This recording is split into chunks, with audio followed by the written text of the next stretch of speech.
Hello friends. So in this video we will discuss the basic concepts of alternating current. So let's get started. First of all, what is an alternating current? We all know that alternating current, it has wide ranging applications. So it basically is that type of current which changes continuously. The magnitude changes continuously and the direction of the current changes periodically. This is like a sinusoidal graph, a sinusoidal wave. So suppose this is our I and this is our T. I is the current and T is the time.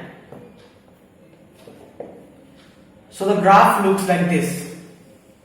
Okay, the peak value is known as I naught. So this will obviously be negative I naught. This is the maximum value, the peak value. And so you see the graph is, the magnitude is changing continuously. The magnitude of this I is alternating current and the direction changes periodically. So this is the basic thing. Now that at any given point of time the instantaneous value of I is given as I naught sine omega t. It can be expressed as a sine function, where I naught is the peak value, I is that the amount of current at that point of time, at the time t, and omega is 2 pi by t or 2 pi f. 1 by t is just f frequency, omega is 2 pi f for the angular frequency. Now to generate alternating current we need an alternating voltage or EMF or electromotive force. So that is given by E equals E naught sine omega t. So suppose we have a simple AC circuit here, we have a resistor and connected to an alternating voltage. This is your alternating voltage. So it will generate an alternating current and the current will pass through this resistor of resistance R ohms. So if we divide both sides by R, we get E by R will be the current according to Ohm's law and E naught over R will be I naught. So I equals I naught sine omega t. So far I think everything should be clear. This is just the basic concept. Now we will move on to the mean value and the RMS value. So what is the mean value of alternating current, also known as the average value of alternating current? So it's known as IAV or I average, the average value of the alternating current. This is the basically your, see, first of all, what is current? Current is the amount of charge that is flowing, the charge flowing per unit time, right? So I mean in this time, so Q by T, charge by time gives you current, right? Q divided by T gives you the current. Okay, so this I average is known as the, what is I average? How can we define I average basically? So I average is known as the first of all the amount of alternating current that will generate that amount of charge. The current will generate some amount of charge obviously, and the flow of the charge is the cause of the current. So the amount of charge over half cycle. So here the time will be T by 2. I is Q by T, right? So Q over T by 2 in this case. So that is 2Q by T. Okay, I average is 2Q by T. Because how we took T by 2, because the definition is that the value of the alternating current which would send the same amount of charge through a circuit in half cycle, that is sent by a steady current. So suppose the steady current would be sending some amount of charge. So the alternating current, the amount of alternating current that will be sending that same amount of charge through half cycle. That is your definition of the average value. So this is a, see, we have this alternating current, this concept, this sinusoidal wave. So this current is changing its magnitude continuously. So what is the average value? We need to find out. So that is, and we need to put some particular convention to define the average value, because average we cannot define just like that. There are many measures of central tendency. So see, RMS value is there, root mean square value. So these values have different practical applications, like we have defined it like that. So the average value is that the amount of alternating current which would send some amount of current, some amount of charge to the circuit, that amount of charge to the circuit which would be which a steady current would have sent in half cycle. So what is the meaning of this T by 2 half cycle? So when we will be integrating, I will tell you how the integration is coming here. We will take integral 0 to T by 2 and not 0 to T. We will take the limits 0 and T by 2. So we have one equation, I equals 2Q by T, okay? 2Q by T. I average is 2Q by T. Now we know that I is I naught sine omega t, right? This thing we know. Now suppose we consider a small amount of time dt, and in dt the charge which would be suppose the charge is dq, so dq equals I dt. Obviously I is dq over dt. So in this case, this is our, in a small amount of time I'm considering. So I need to put the equation for instantaneous current here. So in this, in place of this I need to write I naught sin omega t. So dq will be I naught sin omega t dt. Now if I integrate both sides, the limits will be 0 to t by 2 because half cycle. So q will be I naught. Now I naught is the peak value of the alternating current, which is always constant. The peak value is always the same value. The current will always reach up to that point, then again come down, then again go up to that point. So I naught is a constant, it will come out of the integration. Then we have 0 to t by 2. What is the integral of sin omega t? Now omega is also constant here. So this will be minus cos omega t over omega. So I naught over omega, because omega again is a constant, so it will come out. I naught over omega, we have minus cos omega t, and now we need to put the limits 0 to t by 2. So I naught over omega minus cos omega, in place of t I will write t by 2, minus cos omega t by 2. So what is omega? Omega again is 2 pi f, so 2 pi over t. So t 2 cancel. So we are left with cos pi. See, omega is just 2 pi over t, angular frequency 2 pi f, right? So this thing minus cos of 0, that is just, what is cos of 0? Cos of 0 is 1. So minus of minus 1 will be just plus 1. So cos pi is again minus 1. So minus of minus 1 is again plus 1. And plus 1 is 2. You can just try the calculation if this sounds confusing. So we'll have 2 I naught over omega. So ultimately you see we have I average is, okay, we have 2 q by t. Now this is your q, right? This is your q. 2 into q, in place of q I will write 2 I naught over omega by t.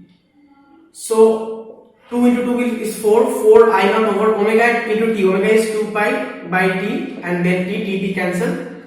So again 2 and 2, this will cut the 4. If I do this simplification, I will get 2 over pi I naught. So what is the significance of this equation? See, 2 is a constant, pi is a constant, 2 over pi is also constant. So I can write with the average value. See, I need how to find a general expression for the average value. See, the peak value is always a constant, I know that. So I need to find the average value of the current, this ordinary current, in terms of the peak value. So I average is what? We get some constant, that is 2 over pi times I naught. And you can easily find the value of this 2 over pi. This value comes out to be 0.637. So 0.637 I naught. This is your relation. This means the peak, the average value is 63.7% of the peak value. 63.7% of the peak value, right? So I hope this is clear.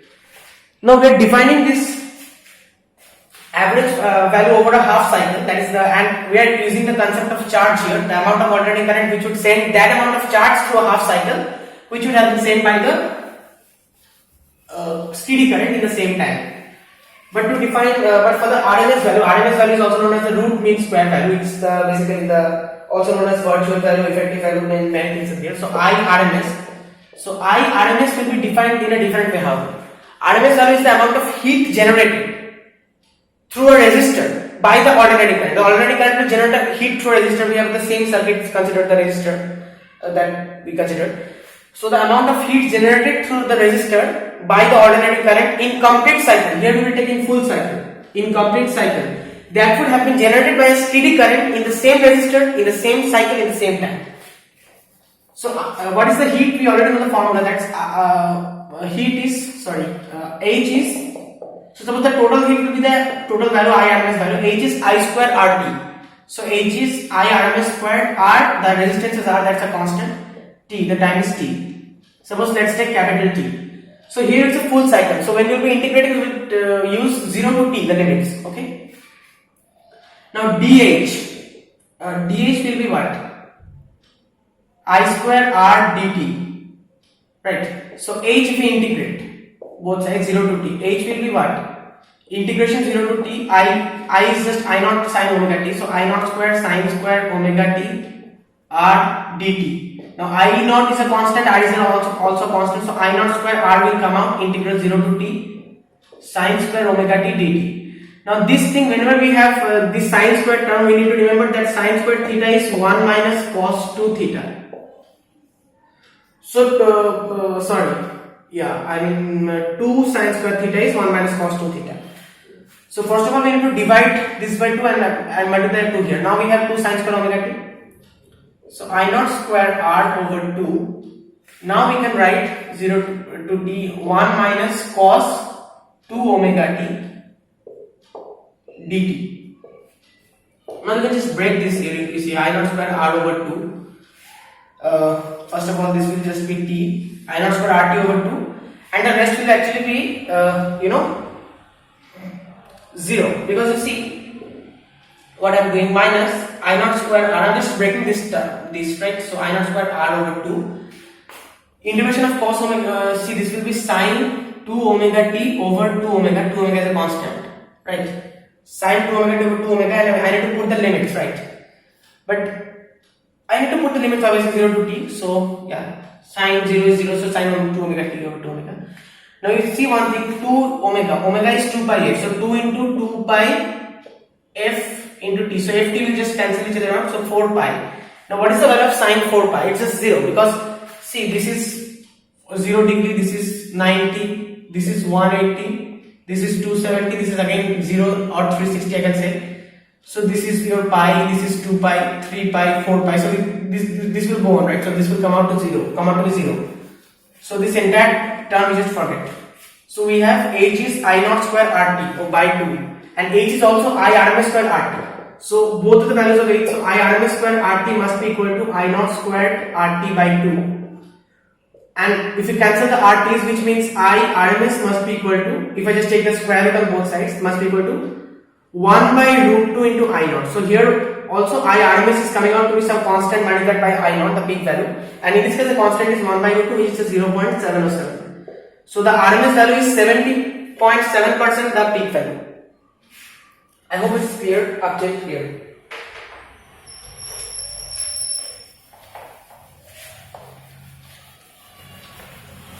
Next, we come to the concept of phasor diagrams.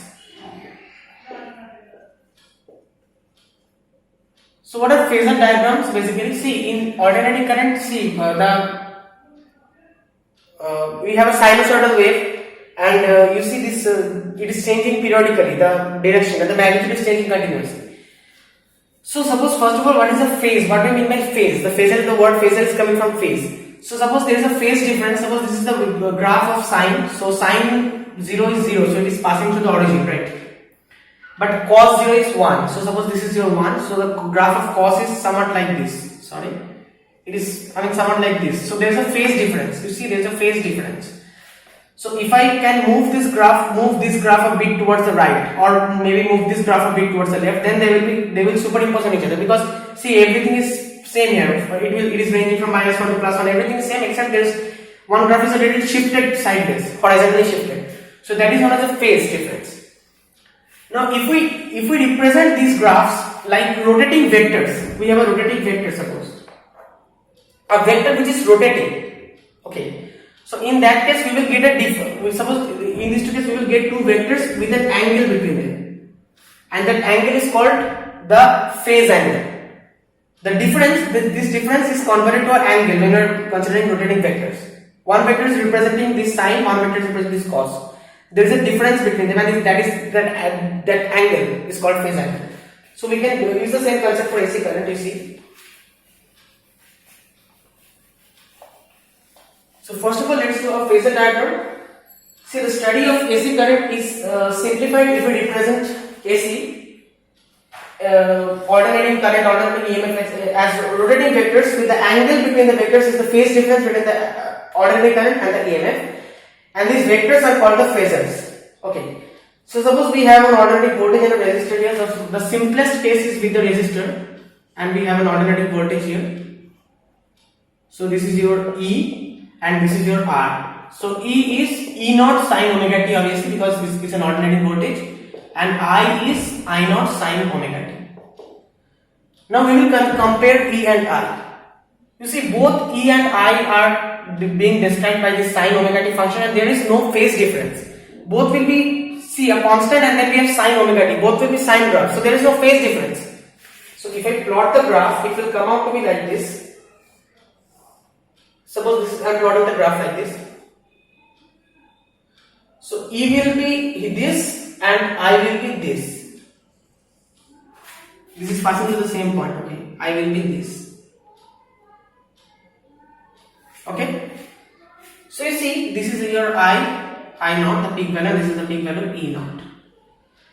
So E is magnitude of E naught is greater than magnitude of I naught. Why? Because see, I naught is E naught divided by R. So we are dividing it by some R, some resistance.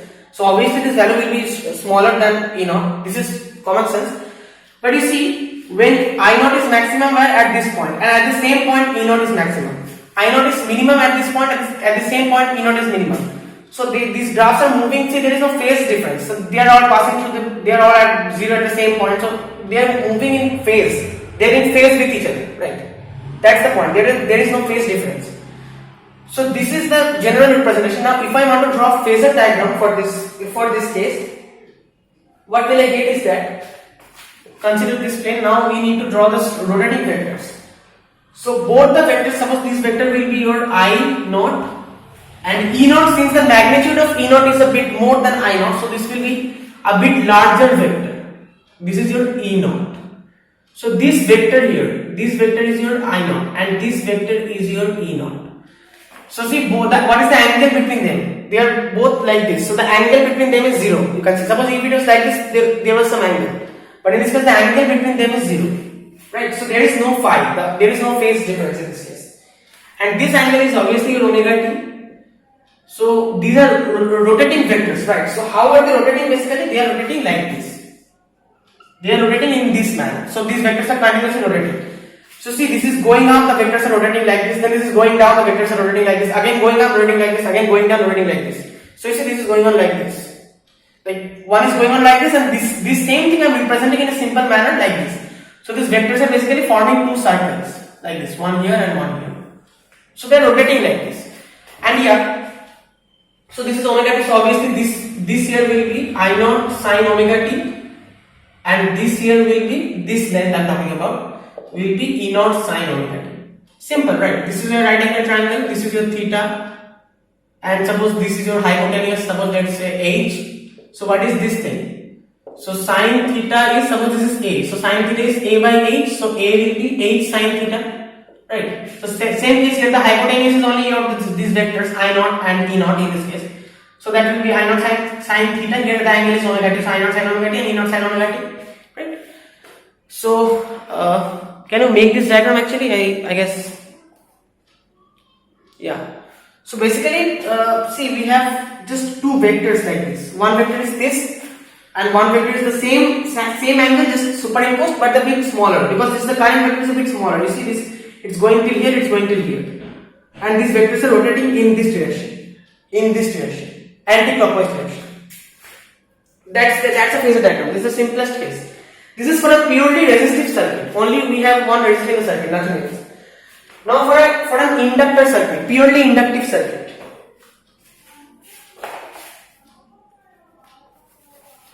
In this case, things will become a bit more interesting.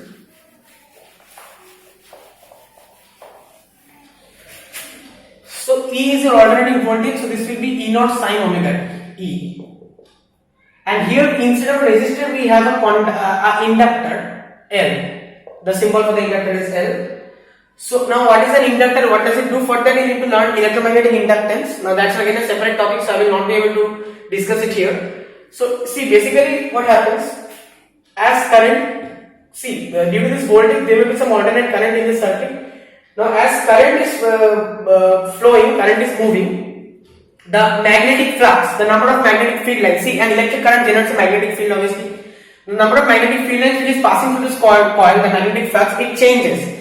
And see, because the magnetic flux changes, there is an induced electromotive force, induced EMF is induced across this inductor. Induced EMF is produced which opposes the applied EMF. This is the applied EMF, we are applying, this is the applied given voltage, given EMF, and one EMF will be induced here, and they will always oppose each other. That's Lenz's law. So there is an equation. Induced EMF E, small e, is minus L di by dt. So this L is this L. Now this L is something, so I will not get started on that here. So basically you see this L is a constant and here now, so what we have to do is that the main thing that you need to understand is that the applied voltage will be the negative of the induced voltage. The applied EMF will be minus induced EMF because they always oppose each other. Like if you Lenz's law, that is what Lenz's law says. If you try to bring it nearer, then such a magnetic field will be developed that it will try to push it away. And if you try to bring it away, such a magnetic field will be developed that it will try to bring it nearer. So oppose, it will always oppose. So minus E is minus of this thing, so just L di by dt, right?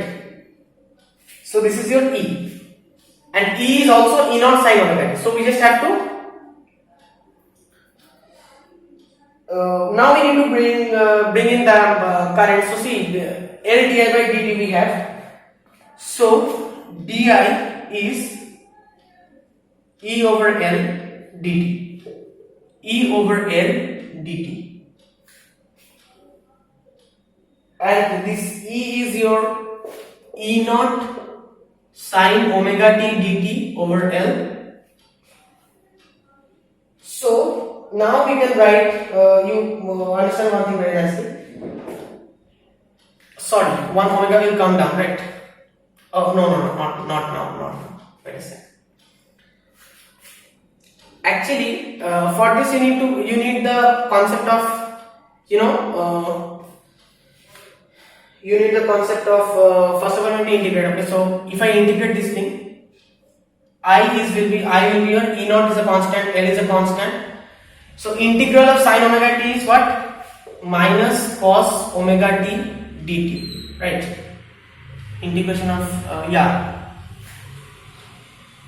by omega. So this omega is again a constant, will also come out. So cos omega t, and so we have minus cos omega t.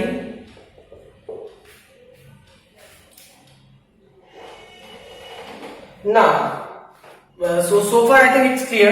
It's nothing. So see, I'm explaining once more because I was a bit of carried away in this part. So extremely sorry for that. So first of all, this is the applied EMF, E is E naught sin omega t, and this is the small e is the induced EMF, which will always be minus the applied EMF.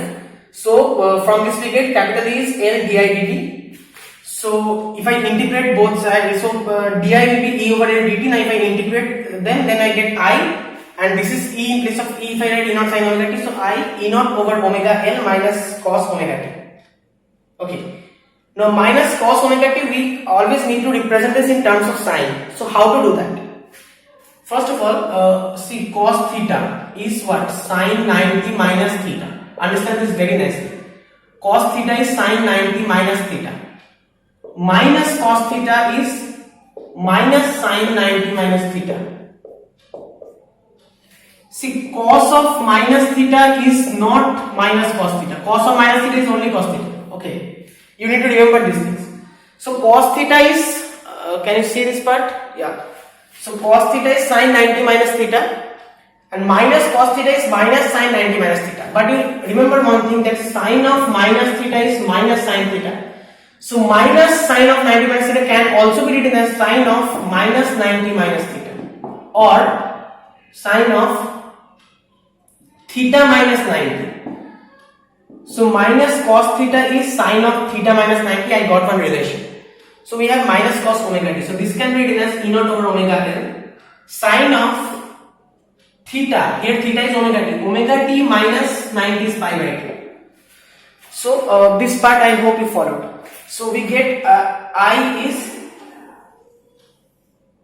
now this E naught over omega L is your I naught. See, E naught over omega L is your I naught, and according to Ohm's law, you see this E naught is your voltage. So voltage is V equals IR. So E naught is I into omega L. So this omega L is acting as like the resistor, acting like R in this case, if you compare with Ohm's law. And this omega L is indeed, it's known as it is the resistor of this inductor.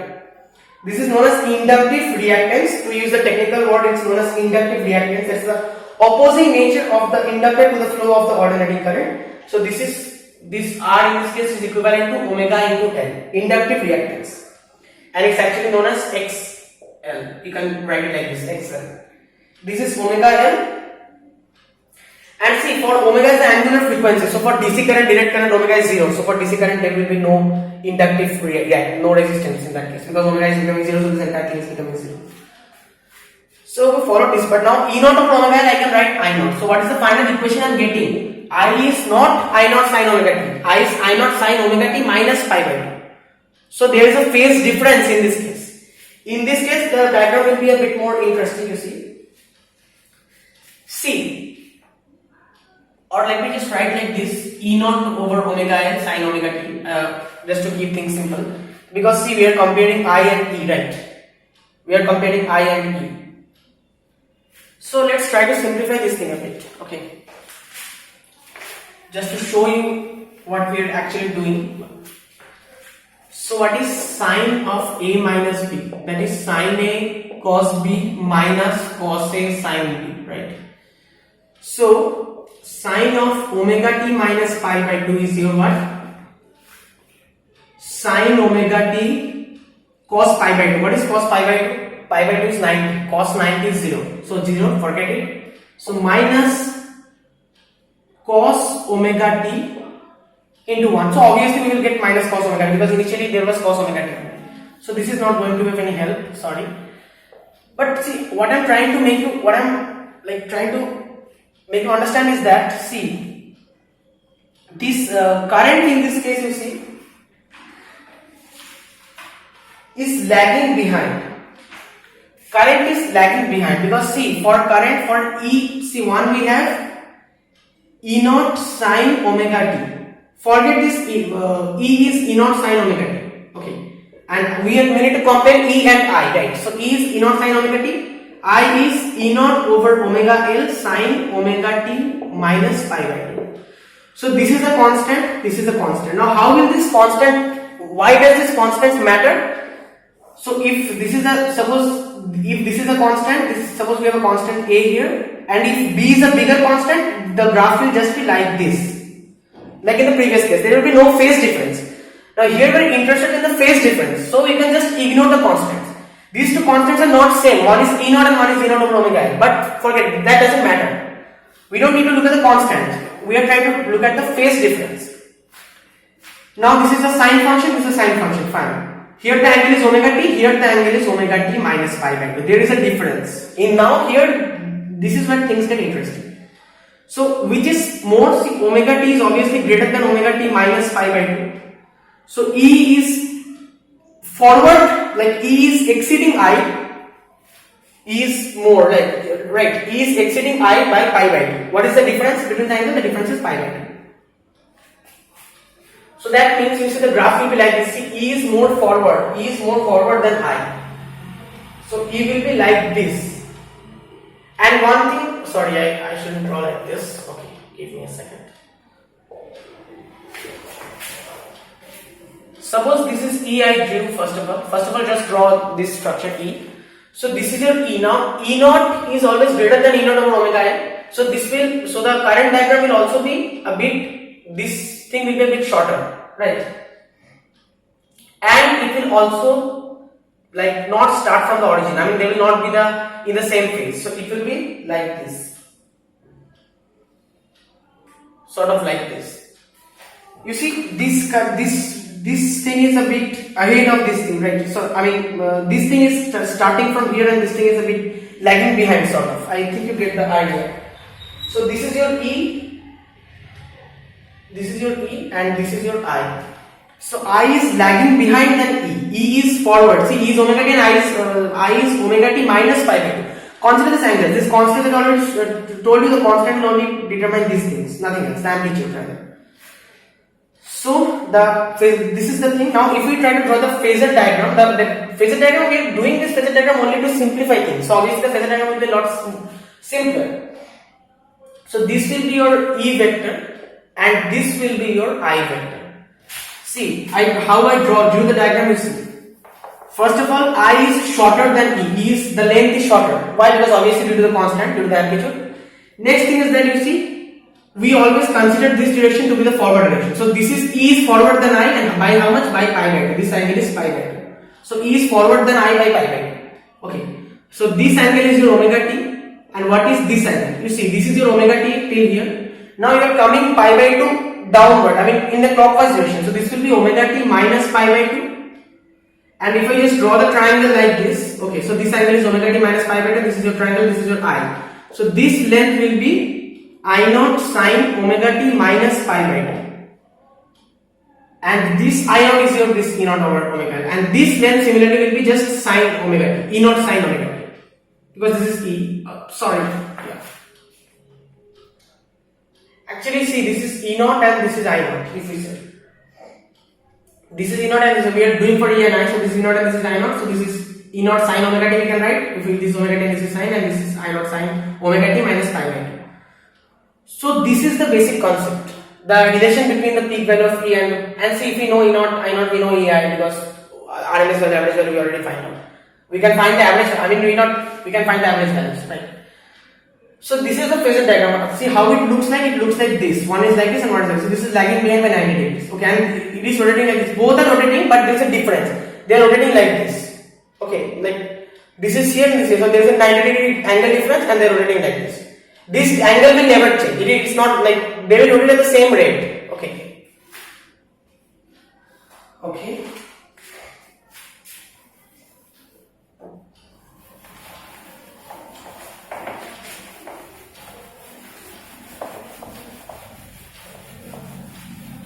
Next is for the AC through capacitor. Now suppose we have a capacitor here C, and we have this alternating current source. E is E naught sine omega t. So AC through capacitor. So what is the for capacitor? We know that charge Q is C into V. Capacitance, X is the capacitance and V is the voltage, right? So what we can do in this case? Charge is what? Q is I into T. So I T is CV. Or I equals, so for consider a small voltage and a small time, so C dV dt, dV by dt, right? So I equals C dV by dt. Now here the voltage is this E actually, okay, so we can just write E in place of V here. So C, what is E? Is E naught sine omega t. So this thing we need to differentiate, ddt of E naught sine omega t. Now E naught is a constant, so E naught will come out C into E naught. What is ddt of sine omega t? Ddt of sine is cos x. So cos omega t and omega is a constant, so divided by omega. Get it? Right. So, here we are not integrating, we are differentiating. So this omega will come here. This omega will come here. Omega will just come in the numerator, obviously, not in the denominator. Here we are differentiating, not integrating. Extremely sorry. So we have omega c into E naught. Now we can write like this: E naught over 1 over omega c. Same thing, this will come in the numerator. We can write like this. Now why we are writing like this? Because we need to express this in terms of E naught divided by something, cos omega t. This can be a sinusoidal wave, sine graph, cos graph, whatever. Doesn't matter. So this 1 over omega c is called your Xc, or the capacitance, the capacitor reactance. This is acting as a resistor in this case. See, the voltage divided by resistance. So this is your I. So I is what? I naught cos omega t in this case. So this is your I naught. Same concept. I think you get it. Now here you see what you will get is that. So cos omega t.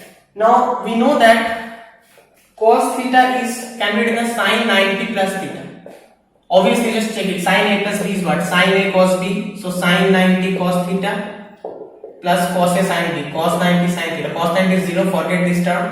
Sin 90 is 1. So cos theta. So sin 90 plus theta is cos theta. We have already proved it. I hope you can see this thing here, right? Let's see the derivation here. It's simple enough. So this cos omega t in place of this I can write sin 90 plus omega t. So sin omega t plus 90 plus pi by 2. So in this case you see the same concept but opposite. In this case the current is forward. The current is, you see, pi by 2, and this is E naught sin omega t and this is sin omega t. Constants you forget. So this is sin, this is omega t and this is omega t plus pi by 2. So in this case current will be forward. Current I will be forward than your E by pi by 2. Otherwise same concept, these two vectors are rotating like this. So in this case current will be forward, in the previous case voltage was forward. That is the concept, nothing is there. Okay, and yeah, if you draw this graph also, it will just come out to be, this is your E naught and this is your I naught. So I naught will be, this is your I naught and this is your E naught. So I naught is forward, you said E naught is sort of, lagging behind. It's reaching 0 here, it's reaching 0 here. E naught is reaching 0 here and I is reaching 0 here, it's reaching 0, so you can understand, sort of lagging behind. Okay, so that's the concept. Now we will do series LCR circuit. So anyway, it has already been 35 minutes, so we will do series LCR circuit and resonance, and then we will end up with this video. So we considered what would happen if there is only a resistor, only an inductor, only a capacitor. But if there is all three, inductor L, capacitor C and resistor R, all three connected in series to an alternating voltage, what will happen? Like what will be the combined phasor diagram? So you see, for this case VR will be and IR, they will be in the same, like there will be no angle difference between them, like this. In the capacitor case, V will be forward, so forward means in this direction, so V will be forward, VC will be forward than IC, and in this case, it will be like, actually I should draw it like this. So in case of capacitor, in case of the capacitor, the current will be forward, right? So this is your current. So I will always draw it like this, in this direction. So see, I is this, voltage is this. In this case, I is this in this direction, but the voltage will be downward. In this case, it's lesser, it's lagging behind. And in this case, I is this again, IL. In this case, the voltage will be upward. The voltage is like more than this by pi by 2. So these things. Now we have to combine these things. Now how to do that? See, since these things are connected in series, L, C and R, everything are connected in series, that means the alternating current has the same amplitude and same phase. I is I naught sine omega t. I is I naught sine omega t. We need to find I. See why? I think you're understanding why. See, the current does not change if elements are connected in series, right? If the current in parallel, the current will divide itself. But it's in series, so the current will not change. The amplitude will also not change. The phase will also not. See, for current we will have this thing I equals I naught sine omega t for all the three cases. The current that will be passing through that. What will change, however, the voltage will be changing. So we need to find the expression for E and then we can draw the phasor diagram, right? So how to find the expression for E? See, first of all, you draw the phasor diagram and then we can find the expression for it. The phasor diagram in this case will look like this. See, I am combining all the cases, nothing is there. So this is your VR, see IR, this is your IR, suppose this thing, this is your IR. VR is also in this direction, so VR. Now IC is also in this direction, see all the I's are in this direction, right? So IR, IC and IL, and this is VR is in this direction, and this is your VL, VL is above, and this is your VC, VC is below. So see, these are vectors, right? So this only this much that we can write VL minus VC, we can write or not. And suppose this is our voltage, the total voltage for this LC circuit, let that be V, only V. Or this is the same thing as E, so I should have written E here, but anyway I'm writing V here, never mind, it's the same thing as E. Okay, I mean E naught. Okay, this is not, this is I naught, this is I naught, and this is suppose E naught. So E naught will be somewhere here, because see, this thing is VL, this is VC, so we have three vectors like this. See, and these vectors are not equal in magnitude obviously, so sort of like this. So this is just opposite this vector. So this vector can be, I can just suppose this is A, this is B, this is C. So I can write this like this, A minus B and C. Now why is A greater than B? You see, this is VL. So basic idea, VL should be greater than VC, right? Now what is VL? According to Ohm's law, this is the current I naught and this is also I naught. So here we have XC and here we have XL, right? So we need to prove this thing, okay? So current will be the same, so forget it. So XL greater than XC we need to prove. Now see, what is XL? For XL we have omega N and this is 1 over omega C. So this will not always be the case. XL can be greater than XC, XL can be lesser than XC, but we are considering that is the case here because anyway if XL is lesser than XC then automatically we will get a negative sign and things will like sort of work out. So we just need to consider it like this. So see, we have three vectors like this. So this vector I can just, since it's opposite and not equal in magnitude, so I can write A minus B in this vector. So just forget this vector and write here A minus B. And then we have this vector A minus B and C. So the resultant will be like this, obvious.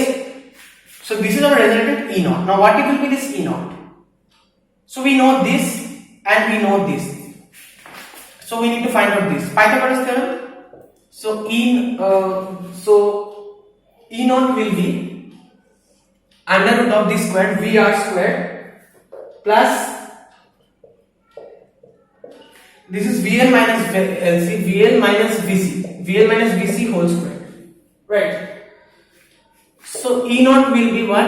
Under root of what is VR squared? VR squared is I naught square into what? I naught squared into for resistor we have XR squared plus this is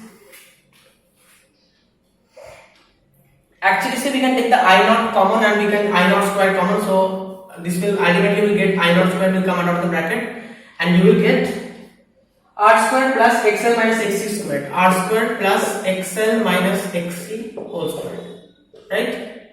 So you will get this. So this is your I naught and this is your E naught. E naught is the resultant of all these things, but ultimately we are getting E naught here, so I am rubbing these other things. So this is the phasor, like this is already, this is already. So there is some difference here. This difference, let's say phi. So what will be tan phi? So tan phi is this over this. So this is VL minus VC over VR. So if we just take out the I naught, V is just I naught into these things. If we just take the I is common, because I is always I naught sin omega t. I is the constant, like I is not varying here. Of course I is dynamic in this. Current is the same amount of current spread through all these things. So we will get XL minus XC over R. XL minus XC over R. This is your tan phi. Now if XL is equal to XC, in that case we will get resonance. I am discussing it, wait, but before that, E naught is I naught squared, this thing, okay? So E naught is actually, sorry, not I naught squared, under root of I naught squared, so only I naught will come out. So E naught is actually I naught into Z. So this Z is the same as this thing here, and this is known as impedance. The combined resistance of this entire LCS circuit, impedance, okay? Under root of R squared plus XL minus XC whole squared. Okay, so impedance is the total resistance of the circuit applied in the path of the alternating current. I hope you get the concept. Now see, when tan phi is XL minus XC by R, so if XL is greater than XC, this will be, tan phi will be positive. Tan phi will be positive means what? This angle will be a positive angle. That means voltage will lead the current. Right? I am not writing this thing, I am just telling you because the same concept. Voltage will lead the current when that happens in case of inductor. So in that case, this LCR circuit will act as a purely inductive circuit. When XL is lesser than XC, this will be negative. So this phi will be negative, this angle will be negative. So if tan phi is negative, phi is also negative because tan of minus phi is minus tan phi, get that thing. So negative angle means what? This is your here and this is your like this. So minus phi, right? So negative angle in that case. This will come like this, negative angle. Like I said, it's not necessary that XL has to be greater than XC. So negative angle means in that case what will happen? The voltage will lag behind the current. The current is greater than, not greater exactly. The current phasor is more forward than the voltage phasor. So that is only possible in case of capacitor.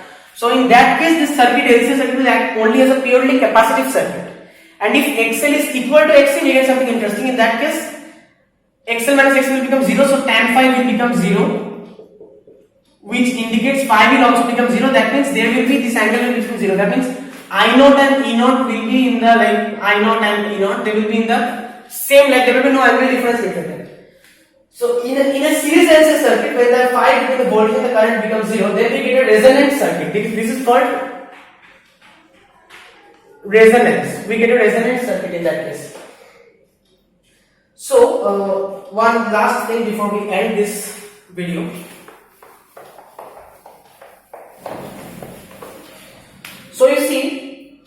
For resonance we need XL to be equal to XC, right? So what is the condition? What is XL? Basically XL is omega L. Omega L should be equal to 1 by omega C. That means omega square should be equal to 1 by LC, or omega will be equal to 1 over under root of LC. So the angular frequency should be equal to 1 over under root of LC. Omega is 2 pi f. That means what should be the frequency? 2 pi just multiply here. So that means frequency should be 1 over 2 pi into under root of LC. So this is called a resonant frequency. That is, this is the frequency at which resonance will take place, or the phase difference will become 0. So, and at resonating frequency, the current I will be maximum. I will be maximum at resonating frequency. At F resonating frequency. So, with this I hope I give you a basic idea about alternating current, this RMS value, this average value, and the phase diagrams. Because phasor diagrams, once you get the concept, it's really very easy. But you initially, it's a bit difficult to get the concept initially. So that's why this video I took a lot of time to explain. So I hope this video was helpful to you. And I will be doing more videos on alternating current, because obviously I didn't cover all the topics in this video. So yeah, see you there. Thank you very much.